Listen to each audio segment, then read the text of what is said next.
Oi, turma, bom dia, professor Luiz, aula de inglês. E vamos para nossas dicas de estudo e após isso nosso conteúdo, ok? Procurar aquele lugar calmo e silencioso, né? Deixar o seu material próximo a você, para não ter que se dispensar, né? E vamos para a nossa aula, ok?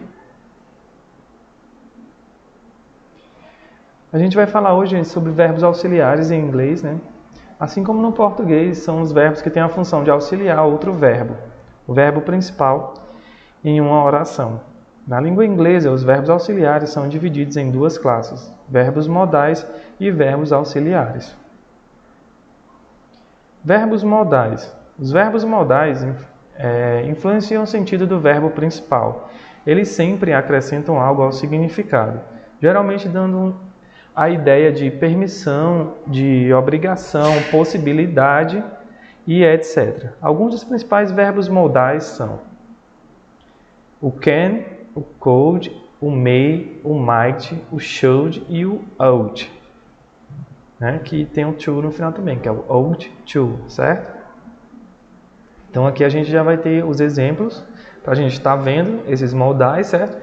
E no primeiro aqui a gente vai ter assim, ó, John can play the piano very well, né? Então o que foi que a gente falou lá no começo, né? A gente falou que eles influenciam no sentido do verbo principal, certo? Então o John, ele toca o piano, certo?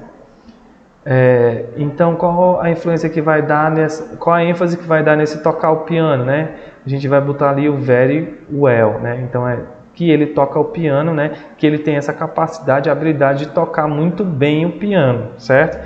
Então ficou John can play the piano very well, né? Ele pode ou consegue tocar o piano muito bem, certo? Então essa capacidade que a gente vai estar vendo aí vai ser o can, né? E vai ser o poder, né? Então ele pode, can, aqui ele, né? E foi a capacidade ou a habilidade que o John tem de tocar o piano. Para o could, né? A gente vai ter could I talk the president of the company, né? Tá numa forma interrogativa e diz assim: eu poderia falar com o presidente da empresa, né? Ele está pedindo uma permissão. Então, lá na nossa regra, o que é que ele fala? Influenciou no sentido do verbo principal, né? Geralmente dando a ideia de permissão, ó, que é o nosso exemplo, obrigação, possibilidade e outras coisas, né? Então aqui a gente vai estar no contexto de permissão, né? Could I talk the president of the company, né? Eu poderia falar com o presidente da empresa, né? Então é uma permissão. No próximo a gente vai ter May I play outside, mom, né? Posso brincar lá fora, mãe, né? Então é um pedido, né? A gente vai estar usando aí o may, né? E no próximo a gente vai ter She might be tired, né? Ela deve estar cansada. Então a gente vai estar falando aí sobre possibilidade, né? Então a gente teve pedido e possibilidade e o último ali vai ser um conselho. Então a gente vai ver aqui, ó, permissão, obrigação, possibilidade, né? Etc, etc. E a gente vai colocar o conselho, né? Que a gente viu lá e não estava aqui no nosso exemplo de modais, certo? É uma matéria muito simples, gente, né? Muito fácil de vocês pegarem, certo?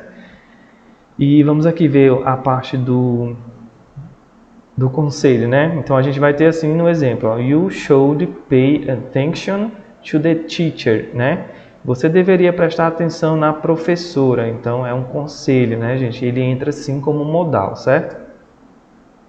No primeiro exemplo, o verbo modal can dá um sentido de capacidade ao verbo principal to play, né, que é tocar, deixando claro que John sabe, consegue e tem habilidade para tocar o piano.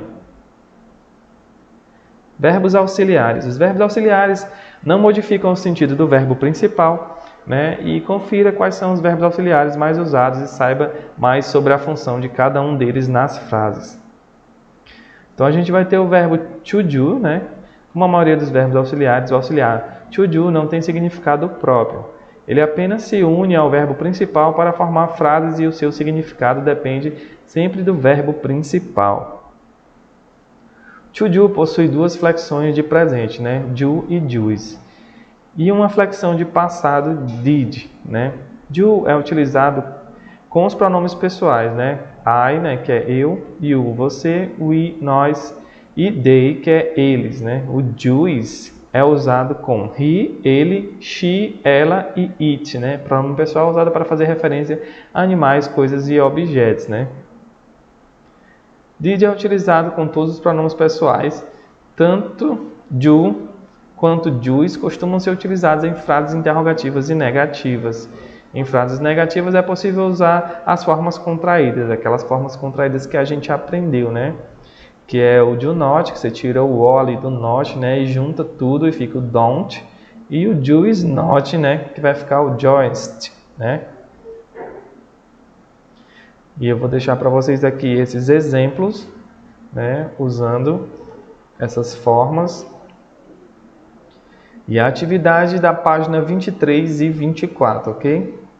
Lembrando que o conteúdo das nossas aulas está disponível em escolapequenospassos.com.br.